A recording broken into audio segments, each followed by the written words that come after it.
Je n'ai rien à prouver, je me donne entièrement et c'est tout ce que j'ai à offrir. Whitney Houston a prononcé ces mots alors que le monde entier la voyait comme irréprochable. Mais derrière cette voix calme et ce sourire éclatant, il y avait de l'épuisement, de la solitude et le poids des attentes. Pour des millions de personnes, elle était The Voice. Pour elle-même, elle était simplement Whitney. Une femme qui tentait de garder l'équilibre pendant que le monde exigeait la perfection. Whitney Elizabeth Houston est née le 9 août 1963 à Newark, dans le New Jersey. Elle n'a pas simplement grandi entourée de musique, elle est née dedans. Sa mère, Cissy Houston, chantait du gospel et faisait les chœurs pour Aretha Franklin. Ses cousines, Dionne et Didi Warwick, étaient déjà des légendes. Dans cette maison, la musique n'était pas un passe-temps, c'était une vocation. À l'église baptiste New Hope, Whitney trouve sa première scène. Dès qu'elle ouvre la bouche, les regards se tournent, sa voix est pure, naturelle, habitée par quelque chose qui ne s'apprend pas. À 11 ans, elle chante des solos qui font pleurer des hommes adultes. Elle n'imitait pas les adultes autour d'elle, elle ressentait chaque note comme si elle chantait depuis toujours. Pendant son adolescence, elle partage son temps entre les répétitions de chorale et les séances photos. Les agences de mannequinat adorent ses yeux lumineux et son assurance.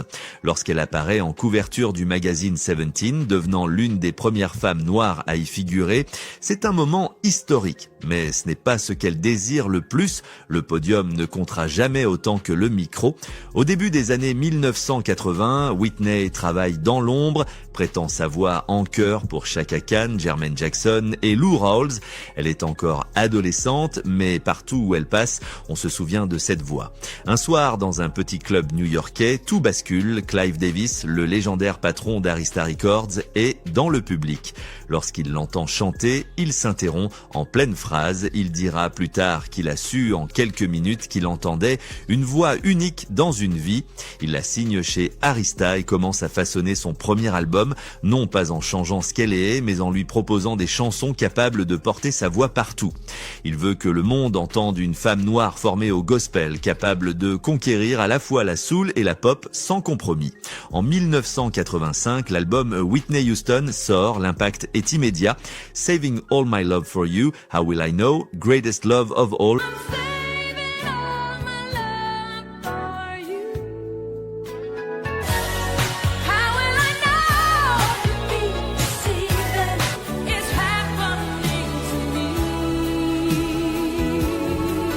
Trois titres, 3 succès mondiaux.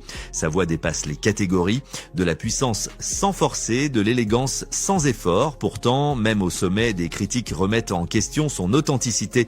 Certains disent qu'elle sonne trop pop, pas assez noire. Au Soul Train Awards de 1989, une partie du public l'a eu. Le bruit transperce son calme comme une lame. Whitney sourit, mais intérieurement, la blessure est profonde. Elle a tout donné et malgré cela, on cherche encore à mesurer sa légitimité. Ce moment révèle à quel point il est difficile de se tenir au centre d'une industrie divisée qui célèbre son succès tout en doutant de ses racines. Elle continue malgré tout. Son deuxième album, Whitney, sort en 1987 et entre dans l'histoire en devenant le premier album féminin à débuter numéro 1 au classement Billboard. I Wanna Dance With Somebody envahit les radios du monde entier.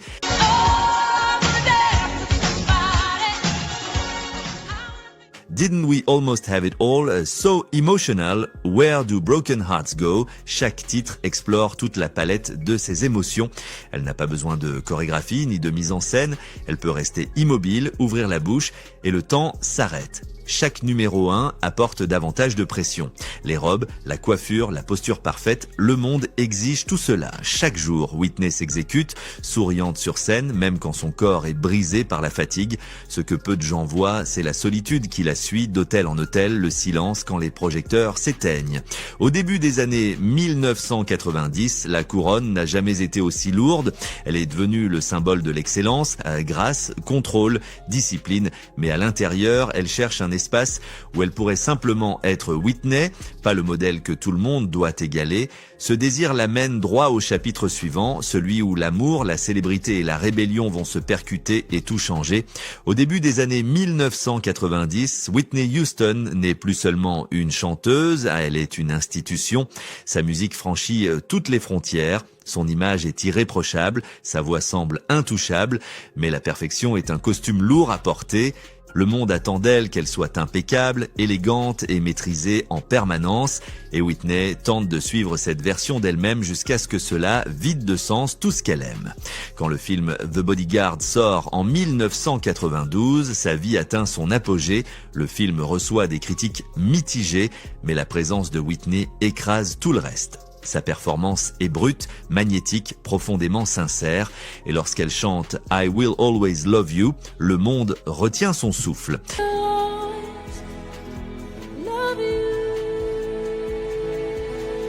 14 semaines à la première place, plus de 45 millions d'exemplaires vendus dans le monde, l'un des plus grands singles de tous les temps. Pour la plupart des artistes, ce serait la fin parfaite d'un conte de fées. Pour Whitney, c'est le début d'une nouvelle pression, celle qui murmure « Tu n'as pas le droit de redescendre ». La même année, elle épouse Bobby Brown. En surface, c'est l'union de deux stars du R&B, jeunes, talentueuses et adulées. Mais pour le public, c'est un scandale. L'Amérique a du mal à concilier son image de chérie nationale avec la réputation turbulente de Bobby. Il est bruyant là où elle est raffinée, imprévisible là où elle est posée. Les critiques le décrivent comme une mauvaise influence. Mais Whitney ne le voit pas ainsi. Elle voit un homme qui la fait rire, qui la traite comme une femme et non comme un produit. À ses côtés, elle se sent libre, ou du moins elle croit l'être. Leur mariage est passionné, instable et complexe. Nous aimions fort et nous nous disputions fort, dira-t-elle plus tard. Ce qui les rend inséparables les rend aussi explosifs. Et si les médias accusent Bobby d'être responsable de sa chute, la réalité est bien plus nuancée. Whitney luttait contre ses propres démons bien avant son arrivée. Bobby n'est pas la cause de son chaos, il en est le reflet. En 1993, elle donne naissance à sa fille, Bobby Christina.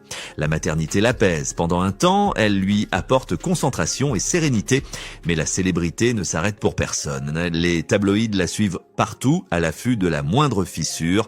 Chaque photo est disséquée, chaque retard amplifié. Les titres qui célébraient sa voix commencent à remettre en cause sa stabilité. Malgré tout, elle continue de travailler. Elle enregistre les bandes originales de Waiting to Exhale et The Preacher's Wife, deux immenses succès. Sa version de Exhale Shoop Shoop atteint le sommet des classements, prouvant que même lorsque les murmures s'intensifient, la musique reste prioritaire.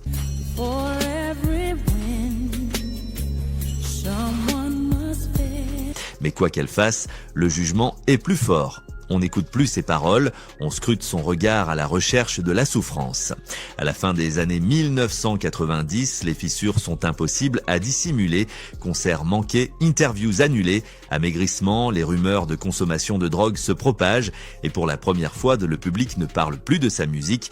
Il attend sa chute, le basculement est cruel de l'admiration à la prédation.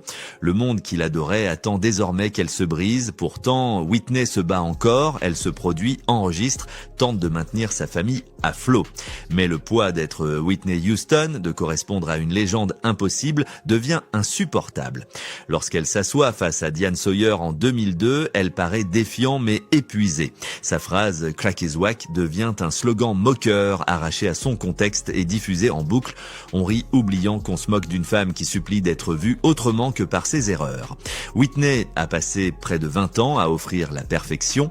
Désormais, le monde veut son imperfection. Le désordre, la chute, la preuve que même les idoles saignent. Pendant que la foule se nourrit de sa douleur, Whitney tente encore de retrouver celle qu'elle était, la jeune fille qui chantait par amour, pas pour survivre. Au début des années 2000, Whitney Houston n'est plus la superstar intouchable dont le monde est tombé amoureux. Elle reste une icône, mais l'éclat qui la rendait presque divine est terni par l'épuisement et le chaos. Son nom est partout dans les médias, mais rarement pour la musique. On n'écoute plus sa voix.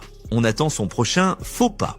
L'émission de télé-réalité Being Bobby Brown révèle une facette de Whitney que le monde n'était pas prêt à voir. Fini la diva, parfaitement polie, en robe de créateur. À l'écran, elle rit fort, se dispute, taquine, jure, elle est désordonnée, humaine, imprévisible, et pour certains c'est dérangeant.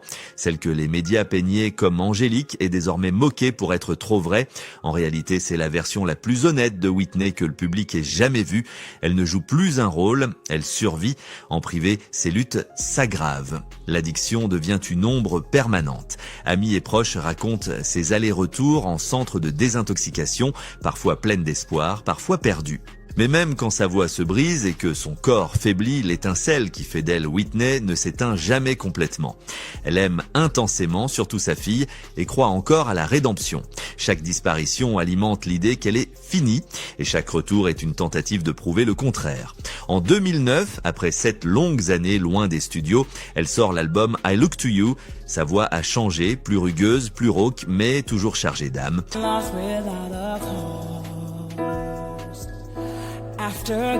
Une fragilité nouvelle s'y fait entendre, une vérité née de la douleur lorsqu'elle chante le titre éponyme. Cela ressemble à une prière. L'album débute numéro 1, un miracle discret dans un monde qu'il avait déjà rayé.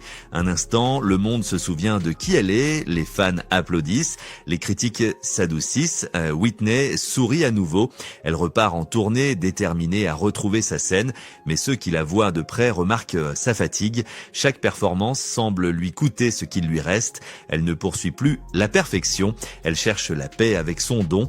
En interview, elle parle avec une humilité nouvelle. Elle évoque la foi, le pardon, la famille, la gratitude d'être encore là. Elle reconnaît que son parcours a été difficile, que la célébrité lui a coûté plus qu'elle ne l'aurait imaginé. Elle ne se cache plus.